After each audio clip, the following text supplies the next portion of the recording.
I'm Dr. Rakesh Sharma, Assistant Professor in Department of Zoology, Shivpati PG college, Shohratgarh, Siddharthnagar. तो जो मेरा आज का टॉपिक है वो है cell cycle and cell division. इस टॉपिक को स्टार्ट करने से पहले कुछ बेसिक चीज़ों के बारे में हम लोग जान जाएं कि सेल क्या होता है। तो cell is the structural and functional unit of life. इसका डेफिनेशन हम लोग जानते हैं, स्ट्रक्चरल और फंक्शनल यूनिट है लाइफ का। और कोई भी सेल जो हमारे बॉडी में बनता है वो प्री एग्जिस्टिंग सेल से बनता है। वो बनता कैसे है? वो बनता है सेल डिवीजन से। इसकी वजह से सेल डिवीजन का ये जो टॉपिक है हमारा बहुत ही इंपॉर्टेंट टॉपिक है। और सेल का जो डिवीजन होता है इसको डेफिनेशन ये हम लोग दे सकते हैं कि the division of chromosomes and cytoplasm of a cell into daughter cell is known as cell division. और जो सेल का डिवीजन होता है वो पेरेंटल सेल से होता है। पेरेंटल सेल के बाद जो नए सेल्स बनते हैं उनको हम लोग डॉटर सेल्स कहते हैं। तो सबसे पहले हम लोग ये देखें कि सेल साइकिल क्या होता है। सेल साइकिल में जैसा कि हम लोग जानते हैं कि G1, S, G2 और M फेज होता है। ये G1, S, G2 और M फेज को सेल साइकिल को डिटेल में हम लोग पढ़ने से पहले कुछ इंपॉर्टेंट चीज है जैसे कि चेक पॉइंट। ये बहुत ही इंपॉर्टेंट चीज होता है सेल साइकिल में, उसके बारे में थोड़ा बहुत हम लोग सुपरफिशियली देख लें। जो चेक पॉइंट होता है वो 3 जगह होता है। चेक पॉइंट जो अगर cell G1 means growth phase से अगर वो सिंथेसिस फेज में जाएगा तो वहां पे एक चेक पॉइंट होता है जिसको G1 चेक पॉइंट कहते हैं। चेक पॉइंट का मतलब होता है उस सेल को रोक के वहां पे देखे कुछ चीजें देखी जाती है, चेक की जाती हैं, जैसे कि इस सेल बिग इनफ, क्या सेल का ग्रोथ सफिशिएंट हो चुका है, और या फिर वो फेवरेबल एनवायरनमेंट में है कि वो सेल डिवाइड कर सकता है। अगर ये दो कंडीशन फेवरेबल है तो सेल जो होता है G1 से S फेज में मूव कर जाएगा। G1 से S फेज में मूव करने के बाद वो G2 फेज में जाएगा। G2 फेज भी हमारा ग्रोथ फेज है। वहां पे एक चेक पॉइंट होता है। M फेज में जाने से पहले सेल्स जो होते हैं उनका ये M1 ये सेकंड चेक पॉइंट है जिसको G2 चेक पॉइंट कहा जाता है। यहाँ पे 3 चीजें देखी जाती है। पहला चीज ये देखा जाता है कि यहाँ पे डीएनए का रेप्लिकेशन कंप्लीट हुआ है कि नहीं हुआ है। फिर देखा जाता है इन्वायरमेंट फेवरेबल है कि नहीं उसको G2 फेज में जाने के लिए, और सफिशिएंट वो सेल का जो ग्रोथ होता है, ग्रोथ मींस वो उसका साइज जो होगा वो बिग इनफ हो गया है कि नहीं। अगर ये तीनों चीजें सुटेबल पाई जाती हैं तो सेल फर्दर मूव करता है एम फेज में। एम फेज में हम लोग जानते हैं प्रोफेज, मेटाफेज, एनाफेज और टीलोफेज होता है। लेकिन यहाँ पे जो मेटाफेज है यहाँ पे एक चेक पॉइंट होता है। यहाँ पे बहुत इंपॉर्टेंट चेक पॉइंट ये होता है कि वहां देखता है कि क्रोमोसोम ये अलाइन हो गया है कि नहीं एक इक्वेटोरियल प्लेट पे। अगर इक्वेटोरियल प्लेट पे वो अलाइन हो गया है तो वो फर्दर मेटाफेज से एनाफेज में वो मूव कर जाता है। तो ये हमारा चेक पॉइंट है। चेक पॉइंट के बाद हम लोग देखें कि सेल साइकिल क्या है। ये चेक पॉइंट को हमने दिखाया, आप लोग देखे होंगे जगह जगह जो चेक पॉइंट्स होते हैं इस तरीके से बैरिकेटर लगा होता है। ये एक सिंपल डायग्राम है चेक पॉइंट को दिखाने के लिए। यहां पे देखिए ये सेल साइकिल है। सेल साइकिल को हम लोग 2 फेज में हम लोग डिवाइड किए हुए हैं। इसको हम लोग बोलते हैं इंटरफेज एंड एंड फेज को हम लोग बोलते हैं माइटोसिस फेज। इंटरफेज को हम लोग डिवाइड किए हैं G1 phase, S and G2 phase. जो G1 फेज है नाम से पता चल रहा है ये ग्रोथ फेज है, जिसमें सेल का ग्रोथ होता है। ग्रोथ न्यूक्लियोसाइटोप्लाज्मिक रेशियो मींस वो सेल सफिशिएंटली ग्रो कर जाए, ग्रो करने के बाद ही वो फर्दर डिवाइड होता है। एस फेज नाम से ये पता चल रहा है सिंथेसिस फेज। इसका मतलब इसमें सिंथेसिस होता है कुछ चीजों का, वो आपको मैं बताऊंगा। और फिर G2 फेज भी होता है ग्रोथ फेज। यहां पे आप लोग ये देखिए दिखाया गया है G1 phase, S, G2 and M phase. जो G1 फेज है, G1 फेज जो होता है ये अप्रोक्सीमेटली 12 आवर का होता है और इसको हम लोग कहते हैं ग्रोथ ऑफ साइटोप्लाज्म। इसमें साइटोप्लाज्म का ग्रोथ होता है वो सफिशिएंटली बिग इनफ हो जाता है डिवीजन के लिए, इसी की वजह से इसको कहा जाता है ग्रोथ फेज। इस ग्रोथ फेज में एक इंपॉर्टेंट चीज ये है कि यहां पे ट्रांसक्रिप्शन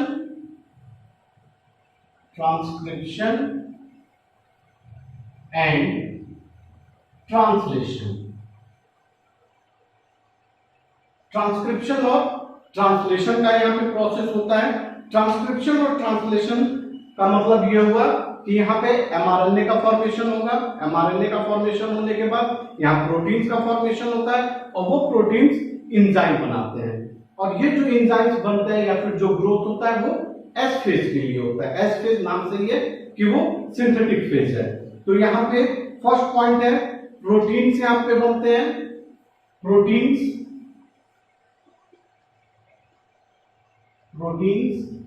फॉर माइटोसिस, ये एक इंपॉर्टेंट चीज है। इसका नेक्स्ट इंपॉर्टेंट है यहां पे एंजाइम्स बनते हैं, एंजाइम्स, और एंजाइम्स में भी डीएनए पॉलीमरेज एंजाइम बनता है जो कि डीएनए रेप्लिकेशन में इंपॉर्टेंट होता है। उसके बाद ट्यूबुलिन प्रोटीन बनता है, ट्यूबुलिन प्रोटीन, ये जो ट्यूबुलिन प्रोटीन होता है वो स्पिंडल फाइबर फॉर्मेशन में हेल्पफुल होता है। उसके बाद क्रोमेटिन यहां पे एक्सटेंड हो जाता है, chromatin is extended, chromatin extend हो जाएगा और उसके बाद ग्रोथ होगा साइटोप्लाज्म का, ग्रोथ ऑफ साइटोप्लाज्म। ये सब इंपॉर्टेंट चीजें हैं जो कि जीवन फेज में होता है। इसका नेक्स्ट फेज है एस फेज। नाम से पता चल रहा है कि ये सिंथेटिक फेज है, इसमें सिंथेसिस होता है। सिंथेसिस होगा किसका? डीएनए का। डीएनए इसका मतलब यहाँ पे डुप्लीकेट हो जाएगा, 1 से 2 हो जाएंगे। सेंट्रियोल, जैसा कि आप लोग जानते हैं, सेंट्रियोल जो अपोजिट पोल की तरफ मूव करता है, सेंट्रियोल्स जो होंगे वो 1 से 2 हो जाएंगे, डिवाइड हो जाएंगे। हिस्टोन प्रोटीन का फॉर्मेशन होगा। हिस्टोन प्रोटीन जो कि डीएनए की पैकिंग में यूजफुल होता है, जो ऑप्टिमल यूनिट होते हैं उनका सिंथेसिस होता है। And all types of synthesis occur in this phase. इसी की वजह से इसका नाम पड़ा है एस फेज, जिसको सिंथेटिक फेज कहते हैं। नेक्स्ट फेज है ग्रोथ फेज। ग्रोथ फेज जो है इसमें भी ग्रोथ ऑफ साइटोप्लाज्म होता है, और ग्रोथ ऑफ साइटोप्लाज्म में भी इसमें भी ट्रांसक्रिप्शन एंड ट्रांसलेशन का प्रोसेस होगा। ट्रांसक्रिप्शन एंड ट्रांसलेशन का प्रोसेस होगा। इसको प्री माइटोटिक ग्रोथ फेज भी कहते हैं, sorry post mitotic growth phase, और जीवन को हम लोग कहते हैं प्री माइटोटिक ग्रोथ फेज। इसके बाद से एम फेज आ जाता है, M phase which is less than 1 hour. और यहाँ पे आप लोग ये देख रहे हैं कि यहाँ तक आते आते जो क्रोमोसोम्स की संख्या होती है वो 2x हो जाता है, क्योंकि डीएनए जो होता है वो डुप्लीकेट हो जाता है, 1 से 2 हो जाता है। तो ये हम लोग का इंटरफेज है जिसमें हम लोग G1, S और G2 के बारे में देखे हैं। तो सेल डिवीजन को हम लोग मेनली 2 पार्ट में डिवाइड कर सकते हैं, जैसे कि साइटोकाइनेसिस। साइटोकाइनेसिस का मतलब होता है कि division of cytoplasm. Cyto means cytoplasm and kinesis means division. उसके बाद कैरियोकाइनेसिस। कैरियोकाइनेसिस का मतलब होता है जहां पे न्यूक्लियस का डिवीजन होता है, तो ये कैरियोकाइनेसिस है। तो कैरियोकाइनेसिस में कैरियोकाइनेसिस को समझने से पहले हम लोग ये देखें कि कैरियोकाइनेसिस को मेनली हम लोग 2 पार्ट में डिवाइड कर सकते हैं। हम लोग बोलते हैं उसको माइटोसिस एंड मियोसिस। माइटोसिस का मतलब क्या होता है और मियोसिस का मतलब क्या होता है? जो माइटोसिस होता है, माइटोसिस ये हमारे सोमैटिक सेल्स में होता है। सोमैटिक सेल्स हम अपने सेल्स को दो पार्ट में डिवाइड कर सकते हैं, somatic cell and germinal cell. तो जो सोमैटिक सेल मतलब होता है हमारे बॉडी के जो सेल्स होते हैं, हम अपने बॉडी के सेल्स में जो भी डिवीजन होता है उसको हम लोग माइटोसिस कहते हैं। और जर्मिनल सेल जैसे कि स्पर्म और ओवा में जो डिवीजन होता है उसको मियोसिस कहते हैं। मियोसिस या फिर रिडक्शनल डिवीजन, और माइटोसिस का मतलब होता है इक्वेशनल डिवीजन। रिडक्शनल डिवीजन का मतलब ये होता है कि क्रोमोसोम्स की जो संख्या होती है वो हाफ हो जाती है, और जो माइटोसिस होता है उसमें जो क्रोमोसोम्स का जो संख्या होता है वो इक्वल होता है। इसी की वजह से हम लोग उसको इक्वेशनल डिवीजन कहते हैं। तो पहला तो हम लोग देखेंगे माइटोसिस। माइटोसिस को हम लोग डिवाइड कर सकते हैं prophase, metaphase, anaphase and telophase. इन चार पार्ट में हम लोग माइटोसिस को डिवाइड कर सकते हैं। तो सबसे पहले हम लोग देखें कि प्रोफेज क्या होता है। तो प्रोफेज में ये आप लोग देखिए, ये सेल का स्ट्रक्चर है। सेल में ये न्यूक्लियस है, और न्यूक्लियस में ये आप लोग उसके ऊपर देख रहे होंगे सेंट्रियोल है। सेंट्रियोल जो कि सिंथेटिक फेज में 1 से 2 हो चुका रहता है। उसके बाद ये न्यूक्लियर एनवेलप हम लोग को प्रोफेज के शुरू में हम लोग को दिखता है, बाद में ये डिसअपियर हो जाता है। और इसमें ये थ्रेड लाइक स्ट्रक्चर जिसको क्रोमैटिन फाइबर हम लोग कहते हैं वो यहाँ पे दिखता है। उसके बाद प्रोफेज में एक सबसे इंपॉर्टेंट चीज होता है, वो होता है कंडेंसेशन का प्रोसेस। कंडेंसेशन के प्रोसेस में क्या होता है कि जो क्रोमैटिन फाइबर है, जो कि फाइबर जैसे कि आप लोग समझ रहे हैं कि धागे जैसा जो होता है संरचना या फिर स्ट्रक्चर, तो धागे जैसा होता है, इसी की वजह से हम उसको क्रोमैटिन फाइबर कहते हैं। ये जो क्रोमैटिन फाइबर होता है उसका कंडेंसेशन होता है। कंडेंसेशन होने के बाद ये जो सेंट्रियोल होते हैं वो डिवाइड करके अपोजिट पोल की तरफ मूव करते हैं। अपोजिट पोल की तरफ मूव करेगा, और इसमें जो स्पिंडल बनता है उसको बोलते हैं हम लोग प्राइमरी स्पिंडल। और ये मूव करते हुए जो सेंट्रियोल होता है ये अपोजिट पोल की तरफ मूव करता है, और यहाँ पे जो क्रोमैटिन फाइबर होता है कंडेंसेशन प्रोसेस के थ्रू ये कन्वर्ट हो जाता है क्रोमोसोम्स में। तो जो इसके इंपॉर्टेंट पॉइंट्स हैं इसको हमने यहाँ पे मेंशन किया है। कंडेंसेशन का प्रोसेस होता है। कंडेंसेशन मैंने आप लोगों को बताया है, this is the process in which chromatin fibre get converted into thick filamentous structure which is known as chromosome. उसके बाद से ये स्पिंडल फाइबर का फॉर्मेशन हो जाता है। स्पिंडल फाइबर ये सेंट्रियोल जो होते हैं वो अपोजिट पोल की तरफ मूव करने लगते हैं, और स्पिंडल फाइबर का फॉर्मेशन होता है। जो पहला स्पिंडल फाइबर बनता है उसको बोलते हैं हम लोग प्राइमरी स्पिंडल। और इस प्रोफेज में क्या होता है कि nuclear membrane disappear and complete spindle is form. ये प्रोफेज का स्टेज है।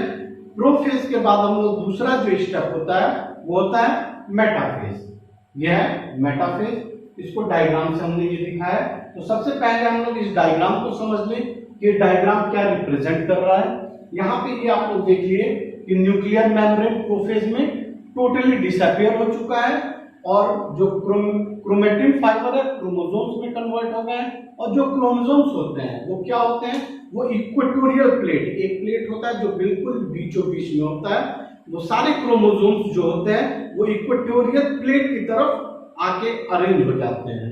यहाँ पे देखिए, इसको अरेंज करने का जो काम होता है वो स्पिंडल फाइबर करता है। यहाँ पे देखिए क्रोमोसोम्स जो चारों तरफ डिस्ट्रीब्यूटेड थे उनको एक लाइन पे अरेंज कर दिया गया है।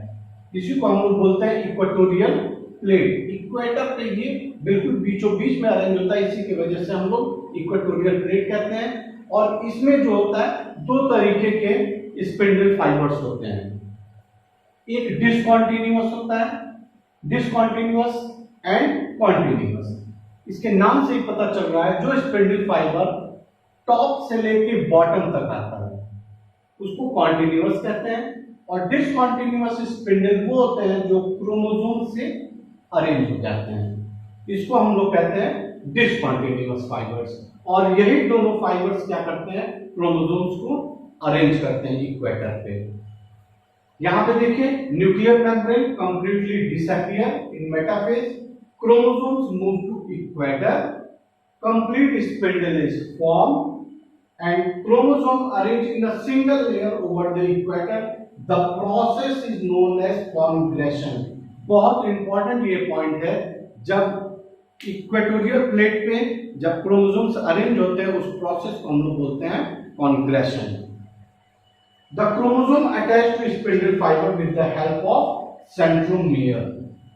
और जो स्पिंडल होते हैं वो दो तरीके के होते हैं, जिसको कॉन्टिन्यूअस फाइबर कहते हैं या फिर इसको इंटरपोलर फाइबर भी कहा जाता है. डिसकंटिन्यूअस फाइबर जिसको क्रोमोसोमल फाइबर कहते हैं क्योंकि ये क्रोमोसोम से अटैच होते हैं. एक इंपॉर्टेंट चीज है, एस्टर स्पिंडल जो होते हैं वो एनिमल सेल में होते हैं और प्लांट में एन एस्टर स्पिंडल होता है क्योंकि इनमें कोई भी सेंट्रियोल नहीं पाया जाता है. उसके बाद से हम लोग देख लें एनाफेज. एनाफेज का स्टेज हम लोग देख लें. एनाफेज स्टेज में क्या होता है कि क्रोमोसोम्स जो होते हैं वो अपोजिट पोल की तरफ मूव करना शुरू हो जाते हैं. ये एनाफेज का, ये आप लोग देखिए डायग्राम, पहले डायग्राम हम लोग समझ लें. यहाँ पे ये मेटाफेज था, मेटाफेज के बाद एनाफेज. एनाफेज स्टेज में क्या होता है कि जो क्रोमोसोम्स होते हैं वो अपोजिट पोल की तरफ मूव कर रहे हैं. जो स्पिंडल फाइबर होता है इसको अपोजिट पोल की तरफ मूव करता है और ये मूव कराता है daughter cells and continuous fibre. इन दोनों जो फाइबर्स होते हैं उनमें जो ट्यूबुलिन प्रोटीन होते हैं, जैसे कि मैंने आपको शुरू में बताया था कि ये जो स्पिंडल फाइबर होते हैं वो ट्यूबुलिन प्रोटीन से बने होते हैं. ट्यूबुलिन प्रोटीन में अगर एसोसिएशन और डिसोसिएशन दो प्रोसेस होता है. ये tubulin protein alpha beta tubulin protein से बने होते हैं. इनमें एसोसिएशन होगा. एसोसिएशन का मतलब होता है, सबसे पहले ये मान लीजिए कि ट्यूबुलिन प्रोटीन है alpha beta alpha beta alpha beta. अगर इनमें एसोसिएशन होगा, एसोसिएशन मतलब ट्यूबुलिन प्रोटीन अगर इसमें जुड़ते जाएंगे, अगर ये जुड़ते जाएंगे तो ये जो थ्रेड लाइक स्ट्रक्चर है जिसको हम लोग फाइबर कहते हैं, स्पिंडल फाइबर, ये बड़ा होगा जैसे कि कॉन्टिन्यूअस फाइबर में होता है. और अगर इसमें ट्यूबुलिन प्रोटीन डिसोशिएट होंगे तो ये स्पिंडल फाइबर छोटा होगा, जो कि डॉटर पर, जो कि ये आपके जो डिसकंटिन्यूअस फाइबर होते हैं उनमें ये प्रोसेस होता है, जिससे ये क्रोमोसोम्स जो होते हैं अपोजिट पोल की तरफ मूव होते हैं. तो इसमें जो इंपॉर्टेंट पॉइंट्स हैं वो हमने मेंशन किया है. यहां देखें, the two chromatid of anaphase are carried to opposite pole by increasing in length. जो लेंथ इंक्रीज हो रहा है उसको पॉलीमराइजेशन कहते हैं, पॉलीमराइजेशन ऑफ कॉन्टिन्यूअस फाइबर. और अगर लेंथ डिक्रीज करेगा तो उसको हम लोग बोलते हैं depolymerisation. The longest spindle is form at the end of anaphase stage. इस समय सबसे बड़ा स्पिंडल फाइबर हम लोग को मिलता है.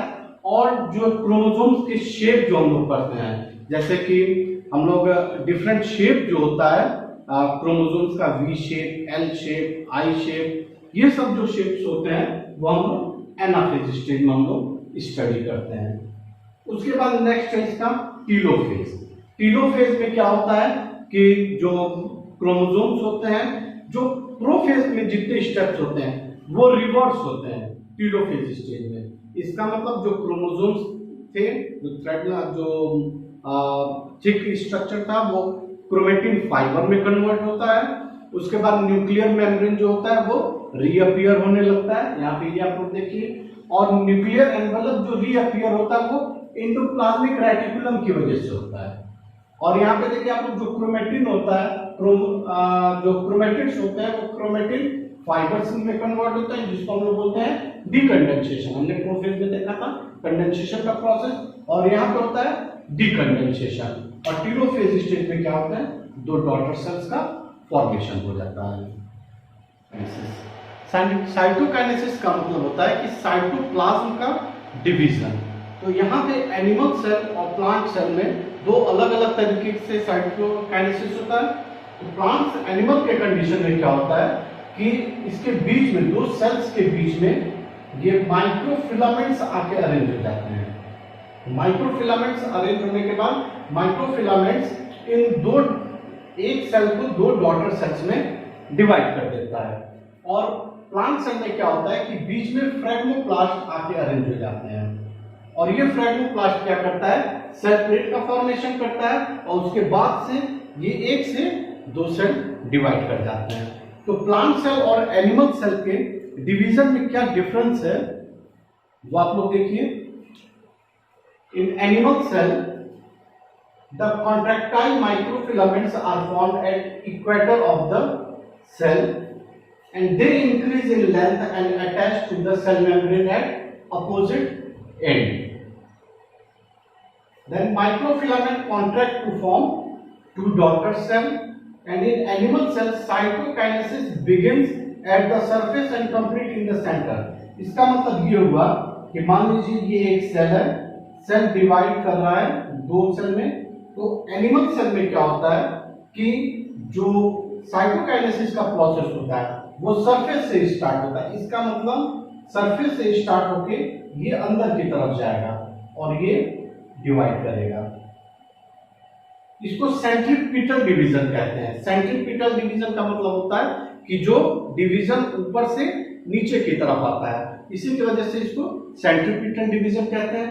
एनिमल सेल में क्या होता है, the vessels called phragmoplast and membrane of endoplasmic reticulum collect at the equator. Equator पे आके वो कलेक्ट हो जाता है, उसके बाद फ्रेगमोप्लास्ट फ्यूज करता है, fuse to form cell plate which grow towards surface and endoplasmic reticulum fuse to form new cell membrane. और इसमें जो डिवीजन होता है वो सेल के अंदर स्टार्ट होता है और वो बाहर की तरफ जाता है। इसका मतलब मान लीजिए ये प्लांट सेल है, तो यहां पे बनेगा और उसके बाद से ये डिवीजन होगा, तो इसको सेंट्रीफ्यूगल डिवीजन कहते हैं।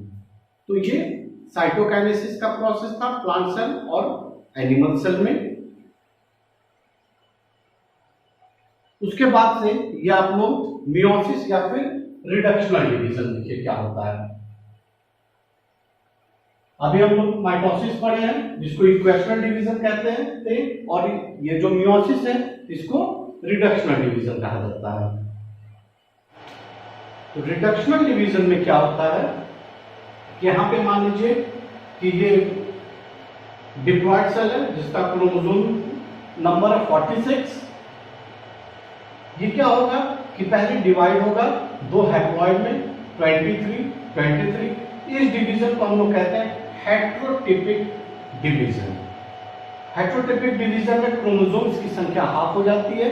उसके बाद से होमोटिपिक डिवीजन होता है। होमोटिपिक डिवीजन में ये एक सेल फिर फर्दर दो सेल का फॉर्मेशन करेगा, तो इसमें टोटल जो डॉटर सेल बनते हैं उनका नंबर होता है 4।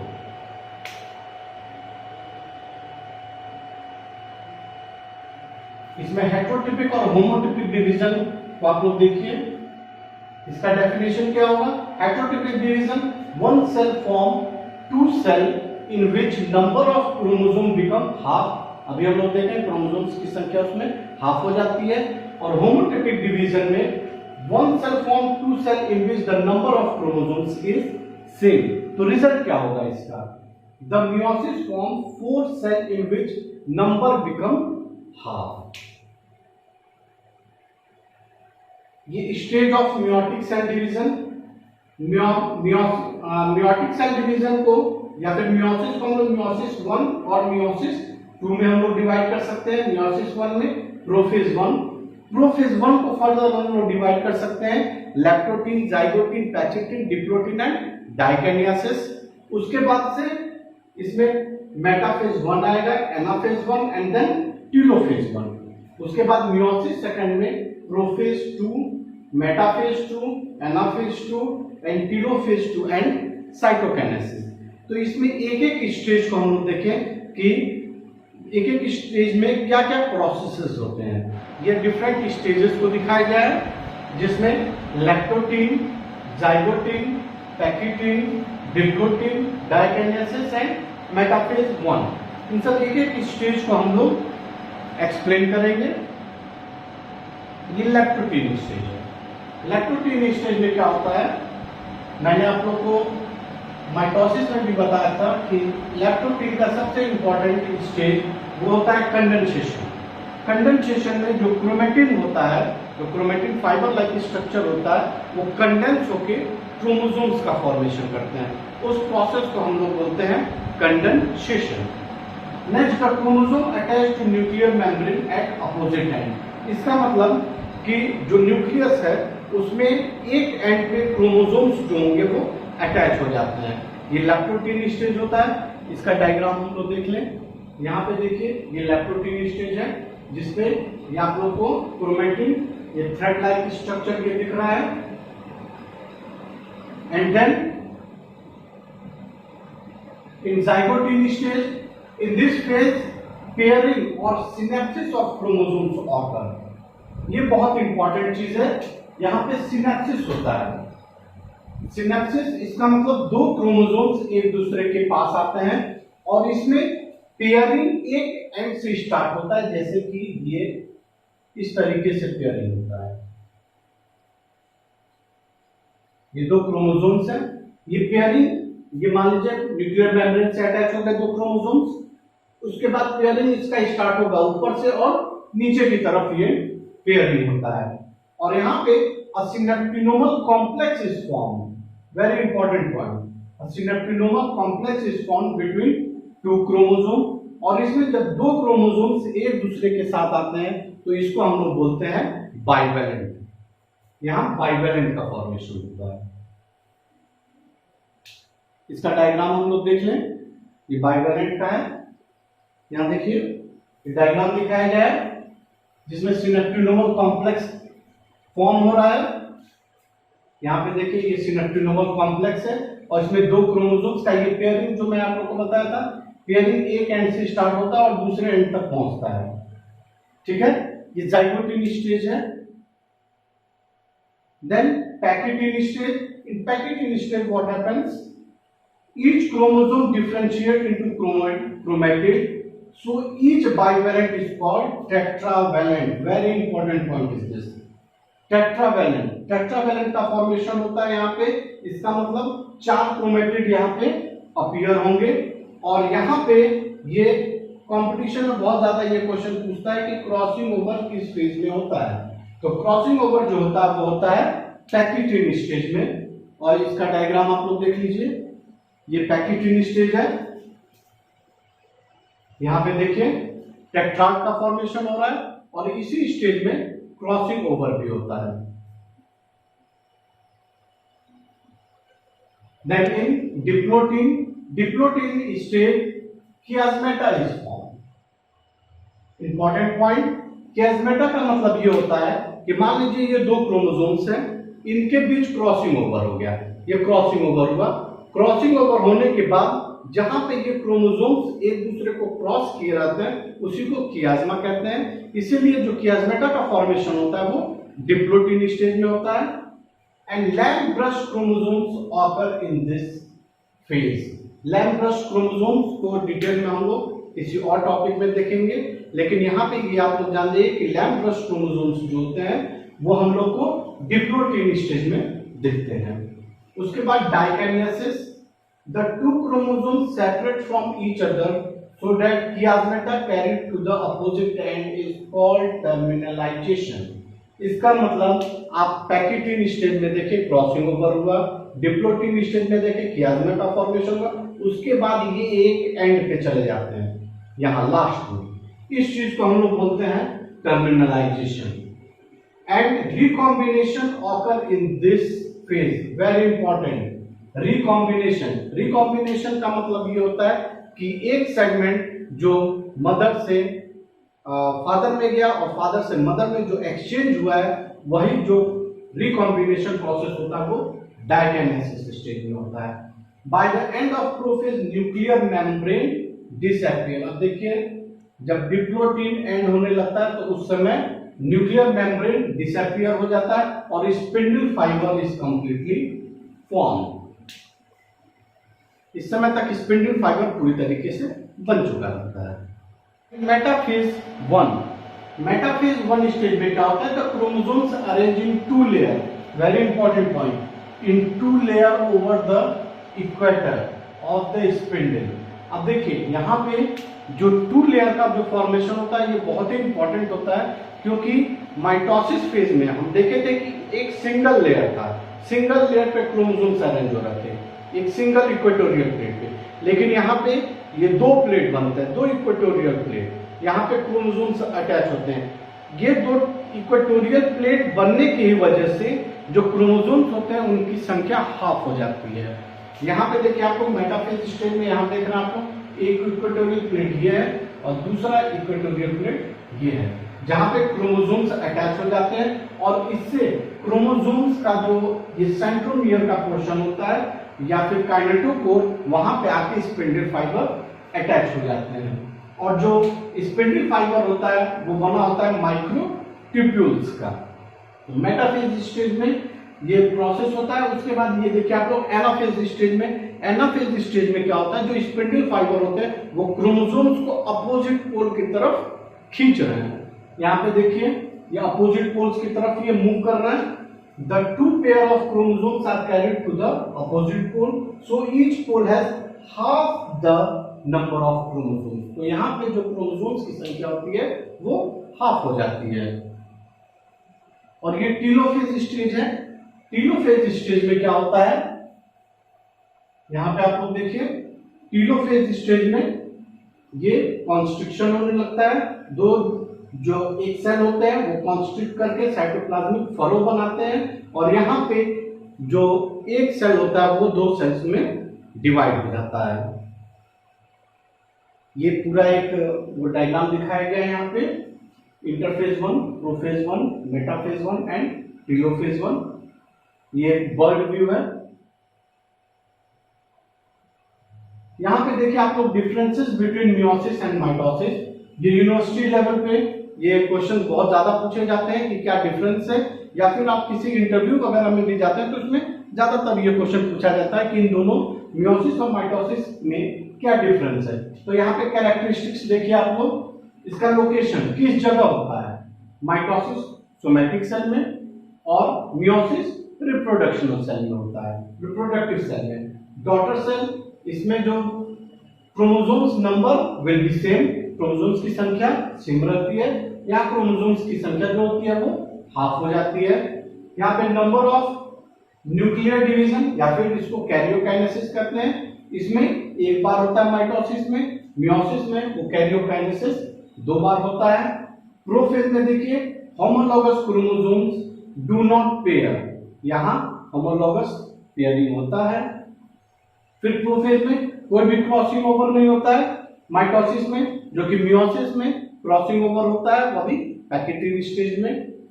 मेटाफेज में ईच क्रोमोसोम्स इज अनपेयर्ड, यहाँ पे बाइवेलेंट का फॉर्मेशन होता है। One equatorial plate is form and in meiosis two equatorial plate is form. In anaphase two sister chromatid move to opposite pole, यहाँ पे homologous chromosome move to opposite pole. Chromosome number is 12, very important, and chromosome number is 1. In telophase and cytokinesis, each chromosome produce 2 daughter cells, and in this condition, each cell produce 4 haploid daughter cells. Importance of cell division. Importance of cell division अगर हम लोग देखें तो mitosis के condition में growth of organism, organism का जो भी ग्रोथ होता है वो माइटोसिस सेल डिवीजन से होता है। Development of organism, regeneration of damage cell, replacement of old tissue, जो पुराने टिश्यू होते हैं वो नए टिश्यू में रिप्लेस हो जाते हैं। Production of new organ, example root and shoot, root और शूट का फॉर्मेशन माइटोसिस सेल डिवीजन से ही होता है। मियोसिस का प्रोडक्शन ऑफ हैप्लॉइड गैमेट, यहाँ पे हैप्लॉइड गैमेट का प्रोडक्शन होता है। जैसे कि ये देख लीजिए कि स्पर्म और ओवा का जो फॉर्मेशन होगा, स्पर्म जो होगा वो एक्स होगा, फीमेल में जो ओवा होगा वो एक्स होगा, दोनों फर्टिलाइज करेंगे तो वो 2x का फॉर्मेशन हो जाएगा। Due to meiosis crossing over occur, crossing over meiosis में पैकेटिंग स्टेज में क्रॉसिंग ओवर होने की वजह से जो मैटरनल कैरेक्टर और पैटर्नल मीन्स मदर और फादर का जो कैरेक्टर होता है वो ऑफस्प्रिंग में आता है, और जिसकी वजह क्रॉसिंग ओवर होने की वजह से नए हाइब्रिड का फॉर्मेशन होता है, नए हाइब्रिड का formation. And genetic variation occur through segregation, इसमें नए जेनेटिक वेरिएशन का फॉर्मेशन होता है। And independent assortment and recombination occur due to meiosis. So thanks a lot. ये आप लोग का सेल डिवीजन हो गया और cell cycle. Okay, thank you.